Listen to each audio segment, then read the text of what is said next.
Episode 14, The Seventh Floor. Marcus pulled the door open. Inside, the office was quiet. A reception area with a desk, chairs against the wall, a few filing cabinets. Through a frosted glass window, they could see movement, shadows of people arriving for work. But the reception area itself was empty. Marcus stepped inside. Hello? No answer. He knocked on the counter. Is anyone here? A door behind the reception desk opened. A woman in her 50s emerged, her gray hair pulled back tight, her expression already annoyed before she'd even seen who was knocking. We open at 9. Come back in 5 minutes. Please, Marcus said. We have evidence of a drug operation in the Bronx. We need to speak to someone. The woman's eyes moved over them, making quick calculations and reaching a conclusion. You need to come back during regular business hours, with a parent or guardian. We're here during business hours, Ray said. It's almost 9. With a parent, the woman repeated, or guardian. She started to close the door. Tommy unwrapped the camera, held up one of the Polaroid photographs. This is Diego Santos. He runs drugs through the South Bronx. This is him with heroin and money, meeting with suppliers. We risked our lives to get these pictures. The woman glanced at the photograph, then back at Tommy's face. Where did you get that? We took them, Tommy said. Last night, at a warehouse in Hunts Point. You broke into a warehouse? We were trying to get evidence, Marcus said, to stop him. You broke into a warehouse and took photographs without a warrant. The woman's voice was flat.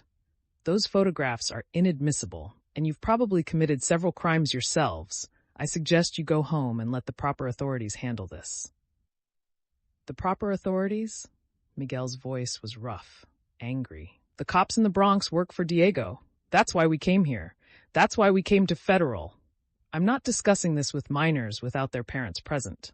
The woman stepped back. Come back with an adult during business hours. The door closed. The lock clicked. They stood in the hallway, the fluorescent lights humming above them. Tommy looked at the photograph in his hand, at Diego's face captured in black and white, at the evidence they'd risked everything to obtain. She didn't even look at them, he said quietly. Not really. Carmen made a sound that might have been a laugh or a sob. She saw us. That's all she needed to see. Kids from the Bronx with a story about drugs and gangs. She's heard it before. She doesn't care. Marcus wanted to argue, but he couldn't. The woman had looked at them and seen what everyone in that building had seen. 5 teenagers who didn't belong in this building, in this world of marble and fluorescent lights and proper procedures. There has to be someone else, Ray said. Another office. Another agent. Who's going to believe us? Miguel leaned against the wall, his exhaustion finally showing. We're just kids. We broke into a warehouse. We don't have parents with us. We probably look like we're making the whole thing up. We're not making it up, Tommy said. His voice was harder than Marcus had ever heard it. Diego Santos is real. The heroin is real. What he did to Miguel is real. What he'll do to all of us if we go back is real. I know that, Miguel said, but they don't. They stood there in the hallway, and Marcus felt the weight of it settling over them like water closing over drowning swimmers. They'd made it across the rooftops. They'd made it through the streets. They'd made it to Manhattan, to the federal building, to the 7th floor. And none of it mattered because the woman behind the frosted glass door had looked at them and seen nothing worth her time. Footsteps echoed in the stairwell. The door opened, and a man emerged, mid-40s, black, carrying a briefcase and a cup of coffee. He wore a dark suit and a tie that had been loosened at the collar. His eyes moved over them with the same quick assessment everyone else had made, but something different happened behind those eyes. Something clicked into recognition. You kids waiting for the BNDD office? His voice had the particular cadence of someone who'd grown up in New York. Not Manhattan. Somewhere else. Somewhere that sounded like home. Marcus nodded. We have evidence, but they won't see us without our parents. The man sipped his coffee, studied them over the rim of the cup. What kind of evidence? Tommy held up the photographs. Drug deal, last night, Hunts Point warehouse. The man set his briefcase down, took the photograph, actually looked at it. His eyes moved over the image carefully, professionally. Diego Santos, he said. Not a question. You know him? Marcus asked. The man handed the photograph back. I grew up in the Bronx, 167th Street. Left 20 years ago, but I remember Diego's father. Diego was just a kid then, maybe 10 years old. Already mean. He looked at them again, and this time his eyes were different. Seeing them differently. You're telling me Diego Santos is running heroin through the South Bronx, and you have photographs of the operation? 7 photographs, Tommy said. The whole deal. Him with the drugs, him with the money, him with the suppliers. And you took these yourselves? Last night? They all nodded. The man was quiet for a long moment. Then he picked up his briefcase. Come with me. He led them past the BNDD office to another door at the end of the hall. The nameplate read, Special Agent William Carter. He unlocked the door and gestured them inside. The office was small, cluttered with files and maps. A window looked out over the city, the morning sun painting everything gold. Carter set his briefcase on the desk, pulled chairs from against the walls, arranged them in a semicircle. Sit. They sat. Carter remained standing, leaning against his desk, still holding his coffee. I'm Special Agent William Carter, BNDD. I handle organized crime and drug trafficking in the New York region. Before you show me anything else, I need to know. Are you in immediate danger? Is someone looking for you right now? Yes, Carmen said. Her voice was barely a whisper. My brother, Diego. He's looking for all of us. Carter's eyes sharpened. You're Diego Santos's sister? Carmen nodded. And you helped them get these photographs? Another nod. Does he know?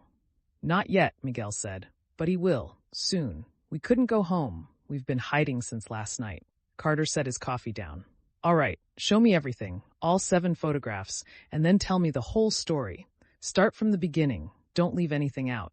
Tommy unwrapped the camera, laid out all 7 Polaroid photographs on Carter's desk. The agent studied each one carefully, his expression unreadable. Then he looked up at them. These are good, he said. Clear shots, good angles.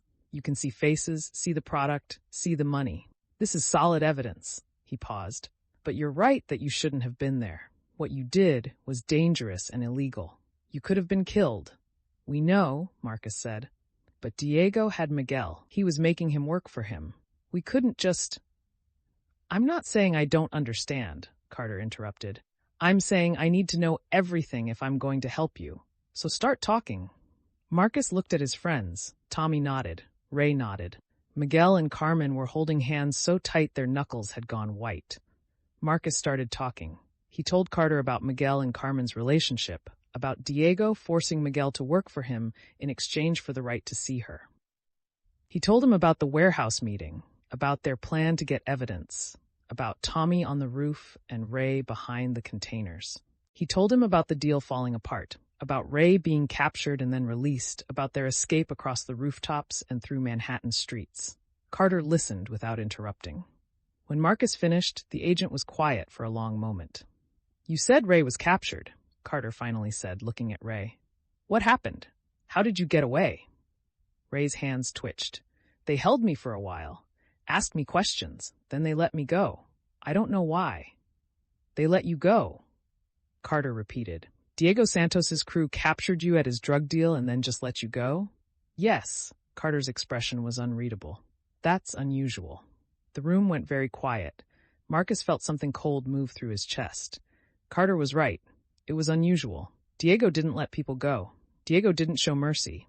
Diego didn't... Unless he wanted you to go, Carter said slowly. Unless he wanted you to lead him somewhere, or to someone.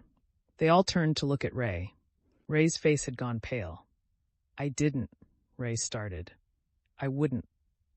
I'm not saying you did anything on purpose, Carter said. But if Diego let you go, he did it for a reason. And if he's been following you... Carter moved to the window, looked down at the street below. You said you saw a blue sedan outside the building? Marcus nodded. Is it still there? They all moved to the window. 7 floors below, parked at the curb, was a blue sedan. 2 men sat in the front seat, both looking up at the federal building. Carmen made a small sound. That's Flaco and Carlos. Diego's crew, Miguel confirmed. Carter stared down at the car for a long moment. Then he turned back to them, and his expression had changed. The careful professional assessment was gone. What remained was something harder, something that reminded Marcus of the way men looked in the Bronx when they were about to go to war. All right, Carter said. Here's what's going to happen. You're going to stay in this office. You're not going to leave. You're not going to go near that window. I'm going to make some calls. I'm going to get backup. And then we're going to figure out how to keep you alive long enough to testify against Diego Santos. Testify? Carmen's voice shook. Carter looked at her. Your brother is running a major drug operation through the South Bronx. These photographs are evidence, but they're not enough by themselves. We need witnesses. We need testimony. We need people who can stand up in court and say what they saw, what they know, what Diego made them do. He'll kill us, Miguel said flatly. Not if we arrest him first, Carter replied, and not if we put you somewhere he can't reach you. Witness protection, Ray said quietly. Carter nodded. For all of you, new names, new lives, new city. It's the only way to keep you safe after you testify. Marcus thought about Colombia, about his mother's dreams, about the scholarship that was supposed to save him. He thought about the watch on his wrist and the letter under his mattress and the life he'd been planning for 6 weeks. All of it was gone now. All of it had disappeared the moment Miguel had gotten involved with Diego Santos, the moment they'd decided to get evidence, the moment they'd crossed those rooftops in the dark. What about our families? Tommy asked. My father, Marcus's mother, Miguel's brothers, Carmen's mother. We'll protect them, Carter said. We'll put surveillance on their homes. We'll make sure Diego knows that if he touches them, we'll come down on him so hard he'll never see daylight again. Will that be enough? Carmen asked. Carter didn't answer right away. That silence was answer enough. I need to make those calls, Carter said. You stay here. Don't open the door for anyone but me. Understand? They nodded. Carter picked up his phone, started dialing. Marcus moved back to the window, looked down at the blue sedan. Flaco and Carlos were still there, still watching, waiting. Diego knew where they were. He'd probably known since they'd entered the building. He'd let them come here, let them think they were safe, let them deliver the evidence to federal agents. And now he was waiting to see what would happen next. Marcus turned away from the window. Tommy still held the photographs. Ray's hand still twitched for his missing camera. Miguel and Carmen still held each other like they were the only solid things in a dissolving world. They'd made it to the 7th floor. They'd found someone who believed them, someone who would help them. But the blue sedan was still down there, and Diego Santos was still out there, and the cost of what they'd done was still being calculated in some ledger they couldn't see. Carter hung up the phone. Backup is coming. 30 minutes. 30 minutes. Marcus checked his mother's watch. 9:47 a.m. In 30 minutes, it would be 10:17. In 30 minutes, everything would change again, or everything would end. They waited. The phone on Carter's desk rang. Carter picked it up, listened, his expression darkening. When? A pause. How many? Another pause. Understood. He hung up, looked at them. Diego Santos just walked into the building. He's asking to see his sister. He's claiming you kidnapped her. Carmen stood up, her face white. He's here? Downstairs, with 4 men. Security is stalling him, but he's demanding to come up to this floor. He says he knows his sister is here, and he wants her back. Miguel pulled Carmen close. He can't have her. No, Carter agreed. He can't. But we have a problem. If Diego is downstairs making a scene, claiming kidnapping, we can't just arrest him without cause. Not yet. We need time to process the evidence, to get warrants, to build a case. Right now, all we have are photographs and your testimony. That's not enough to hold him. So what do we do? Marcus asked. Carter looked at the door, then back at them. We wait for backup. We keep you safe, and we don't let Diego Santos anywhere near this office. Footsteps in the hallway. Heavy, multiple sets. Coming closer. Carter moved to the door, his hand going to his hip where Marcus could see the outline of a gun under his jacket. Get behind the desk. All of you. Now. They moved. Marcus, Tommy, Ray, Miguel, Carmen, all of them crowding behind Carter's desk, making themselves small, making themselves invisible. The footsteps stopped outside the door. A knock. Loud, authoritative. Special Agent Carter? A voice Marcus didn't recognize. We need to speak with you about a kidnapping report. Carter didn't open the door. Who's we? Detective Morrison, NYPD. We have Diego Santos downstairs claiming his sister was kidnapped. We need to verify she's safe. She's safe, Carter said through the door. She's giving a voluntary statement about drug trafficking in the Bronx. We still need to verify that, the voice insisted. We need to see her. We need to confirm she's here of her own free will. Behind the desk, Carmen was shaking. Miguel held her tighter. Carter's hand stayed on his gun. Detective Morrison, I don't know you. I don't know if you're actually NYPD or if you're one of Diego Santos's people. So I'm going to need you to step away from this door and wait for my backup to arrive. When they get here, we'll sort this out properly. Silence. Then, your backup isn't coming, Agent Carter. The voice was different now. Smoother, familiar. Miguel's breath caught. Diego? I just want my sister back. Diego's voice came through the door. She's 17 years old. She's scared. These boys have filled her head with lies about me. I just want to take her home where she belongs. Your sister is 18, Carter said, and she's staying here.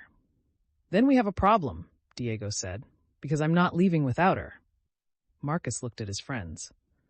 Tommy had set the photographs on the desk, his hands curling into fists. Ray was pressed against the wall, his eyes wide.